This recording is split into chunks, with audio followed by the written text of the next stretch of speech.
Okay, magandang umaga po at live po tayo sir sa Joe Saturnus Live. At karangalan po namin na kayo'y aming mahaugnayan ang magaling at masipag po nating naging DS sa katauhan ni Reverend Dr. Cleto Antonio Cleto sir. Magandang umaga po sa inyo. Magandang umaga sa inyo din, Brother Joe. Kumusta na po kayo? Ano na po bang pinagkakabalahan ng aming mahal na DS, Cleto? May kasabihan nga na bagamat retired na, hindi pa tired. Talagang aktibo tayo sa pakikisangkot sa gawain ng local church, lalong-lalo na dito sa Wesleyan Third Millennium United Methodist Church at sa kabuuan ng Metro Cabanatuan District ng UMC sa pangunguna ni Reverend D.S. Marie. Okay, maraming salamat at wala po kaming hangad sir kung hindi sana'y patnubayan po kayong lagi ng pong may kakapal mensahe po para sa ating pong delegate, partikular sa ating pong nanalong bishop dito sa nasabing distrito. Oo. Bagamat ako ay 2 beses nang naka-attend dyan sa kasalukuyang nagaganap na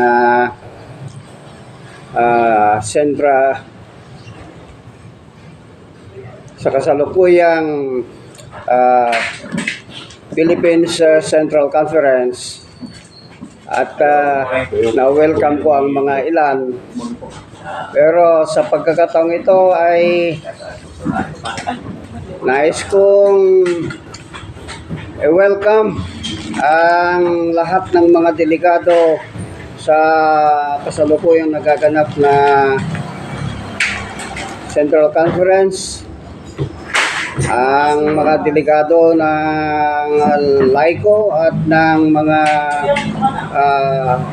kapastoran sa buong Pilipinas. Ganun din, nais kong ulitin sa aking pagpati na sa ating unang lumabas na bagong obispo, si Bishop Dal. Congratulations, Bishop. Okay, maraming siyempre sir, huling mensahe. Kayo po ang aming inspirasyon, partikular dito sa Nueva Ecija.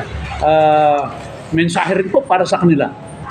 Ang simpleng mensahe na nais kong ipaabot ay sana yung sa pangalang United, magkaroon sana tayo ng patuloy na pagkakaisa ng Iglesia Metodista sa buong Pilipinas, para sa ganun ay maluwalhati ang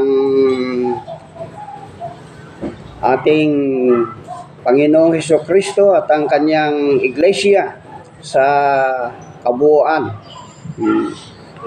Okay, maraming salamat sir at buhat dito sa lungsod ng Cabanatuan. Ito si Kuya Joe Saturno Nagulat. Salamat.